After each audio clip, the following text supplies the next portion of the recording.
आदरणीय हमारे हम सब के कुलगुरु, आज के कार्यक्रम के अध्यक्ष श्री सुरेश कुमार जी अग्रवाल साहब, आपका अभिनंदन। साथ में हमारे अन्य गुरुजन, अतिथि जो हमारे प्रोफेसर्स हैं यहाँ यूनिवर्सिटी में, आदरणीय टेलर साहब, आदरणीय अरविंद पारिक साहब, प्रोफेसर दत्ता साहब और अन्य जितने भी लोग यहाँ बैठे हैं, और हमारी रजिस्ट्रार मैडम, मेरा खुद का जो फाइनेंस और अकाउंट्स डिपार्टमेंट है तो उसको हेड कर रही हैं मैडम, और अभी रिसेंटली आप रजिस्ट्रार मैडम भी बनी है, तो आपको बहुत बहुत बधाइयाँ। सभी शिक्षकगण, सभी अधिकारीगण, अन्य हमारे जैसे कॉलेजेस से आए हुए सभी खेल अधिकारीगण, सभी बालिकाएं एवं सभी प्लेयर्स एंड स्टूडेंट्स, मैं मेरी स्टूडेंट्स को वंडर गर्ल्स बोलता हूं। मैं कुलगुरु साहब से परमिशन लेऊंगा कि यहाँ जो बालिकाएं हैं उनमें भी मुझे मेरी बेटियां ही नज़र आ रही हैं। जो हमारी 1500 बेटियां हमारे आरके गर्ल्स कॉलेज में पढ़ रही हैं, वही बेटियां मेरे को यहाँ नज़र आ रही हैं। तो उन सब बेटियों को भी मैं वंडर गर्ल्स ही बोलूँगा। वंडर वर्ड का जो इजाद हम लोगों ने किया, एक छोटा सा परिचय उस वंडर वर्ड का। 2005 में हमने एक मार्बल निकाला था मध्य प्रदेश से, जो कलर्ड मार्बल था। पहली बार कलर्ड मार्बल निकला तो उसको हमारे मार्केटिंग वालों ने नाम दिया वंडर मार्बल, और वो वंडर मार्बल इतना प्रसिद्ध हुआ कि उसके नाम से फिर wonder cement, wonder home finance और वंडर मार्बल वियतनाम और काफ़ी कंपनियां वंडर के नाम से हो गई। तो 2015 में जब हमने कॉलेज चालू करने का मौका राज्य सरकार ने हमारे को दिया, एक सेवा कार्य के रूप में दिया, उसी दिन मैंने सोच लिया कि आज मेरी बेटियां वंडर से कम नहीं है, तो उनको भी मैं वंडर गर्ल ही बोलूँगा।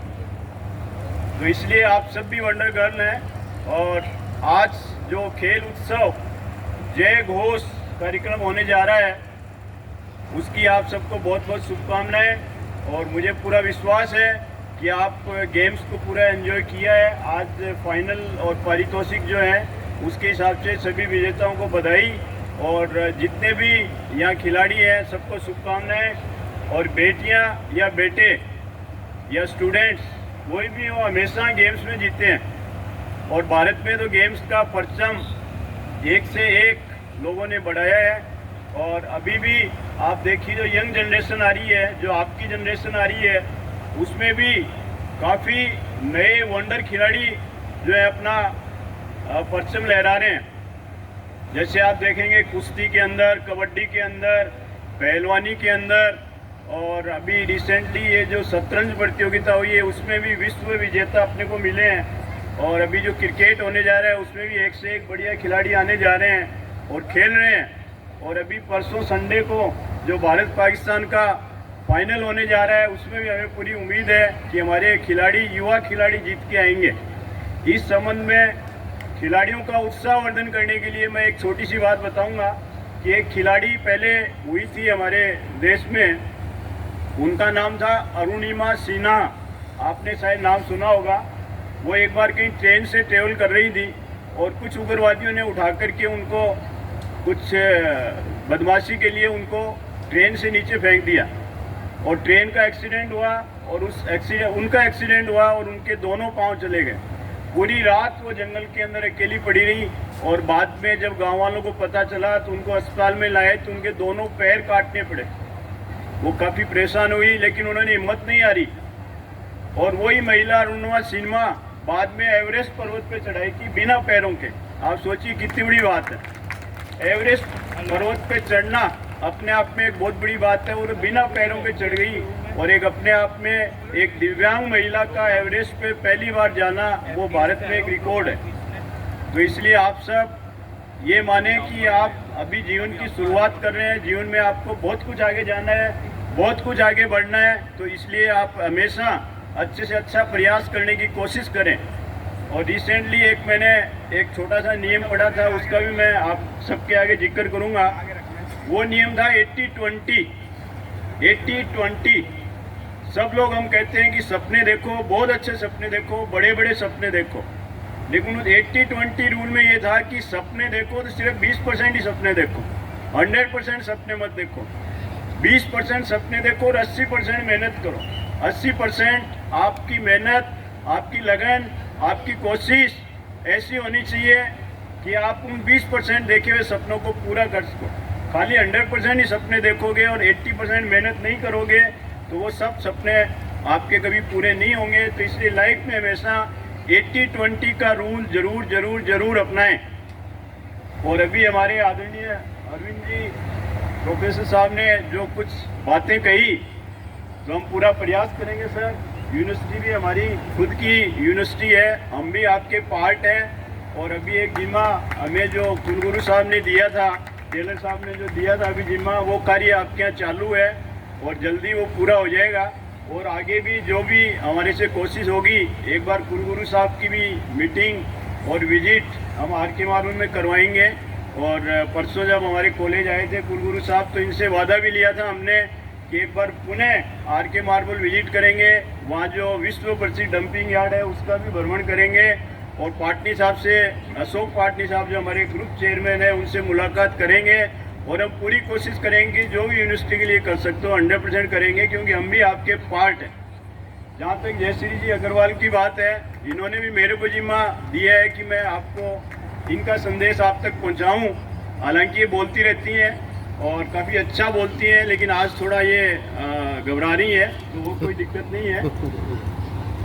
जयश्री जी जो है वो कभी घर में नहीं बैठती हैं। इनके दो जो बेटे हम दोनों के जब से पढ़ लिख करके बाहर गए हैं पिछले करीब 8-10 साल से, तो इन्होंने ठान लिया कि मेरे को खाली घर में नहीं बैठना है। तो ये एक सीखने वाली बात है इनसे कि इन्होंने ठाना कि मेरे को खाली हाथ नहीं बैठना है। और आप देखिए कि आजकल के एनवायरनमेंट में सब सुख सुविधाएं घर के अंदर मौजूद होती हैं। उन सुख सुविधाओं का त्याग करके और धूप में निम्न बस्तियों में जाना और जो महिलाएं, जो गरीब तबके की महिलाएं हैं, उनको ऊपर उठाने की कोशिश करना और उनको ऐसी ट्रेनिंग देना कि वो जो है वो अपनी जीविका कमा सके और अपने आप इंडिपेंडेंट बन सके।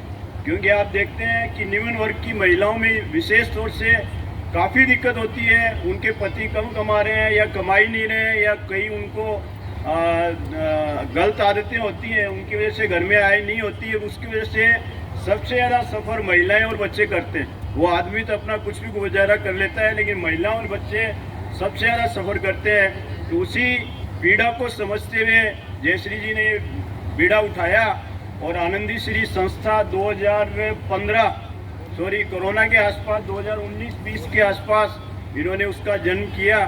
और उसमें आज काफ़ी कार्यक्रम इनके चलते रहते हैं। हैंडीक्राफ्ट्स की ट्रेनिंग देती है बच्चों को, मेहंदी की ट्रेनिंग देती है, सिलाई की ट्रेनिंग देती है। और इनके जो संस्थान है उससे करीब 1000 महिलाएं अब तक ट्रेंड हो चुकी हैं और कितनी जुड़ी हुई हैं। और दिन भर इनका फ़ोन चलेगा तो इनके कार्यकर्ताओं के ही फ़ोन आएंगे। मेरा फ़ोन भी होगा तो मेरे को प्रायोरिटी बाद में मिलेगी, पहले उन महिलाओं को प्रायोरिटी मिलेगी। बच्चे भी शिकायत करते रहते हैं, मम्मी आप कहाँ बिजी हो, हमसे बात ही नहीं करती हो। लेकिन नहीं, कुछ भी हो जाए मेरे को तो वो ठान रखा है, वो पूरा करना है। तो मैं आप सबका, काफ़ी धूप तेज है, ज़्यादा टाइम नहीं लेते हुए कुलगुरु साहब को पुनः नमन, और जितने भी हमारे सब प्रोफेसर साहब बैठे हैं उन सबको नमन प्रणाम। और आपने हम सबको दोनों को ये मौका दिया, उसके लिए आपका बहुत बहुत आभार, धन्यवाद। और कुछ लाइन्स मैं आपके उत्साहवर्धन के लिए लाया हूँ, आशा है आपको पसंद आएंगी। आज के मौके के मुताबिक ये कुछ लाइन्स हैं। आप अपनी खूबियाँ ढूंढें, आप अपनी खूबियाँ ढूंढें, खामियां निकालने के लिए तो लोग हैं ना। आप अपनी खूबियां ढूंढें, खामियां निकालने के लिए तो लोग हैं ना। अगर रखना है तो कदम को आगे रखो, पीछे खींचने के लिए तो लोग हैं ना। सपना देखना है तो ऊंचा देखो, नीचा दिखाने के लिए तो लोग हैं ना। आप अपने अंदर जुनून की चिंगारी भड़काओ, आप अपने अंदर जुनून की चिंगारी भड़काओ, जलाने के लिए तो लोग हैं ना।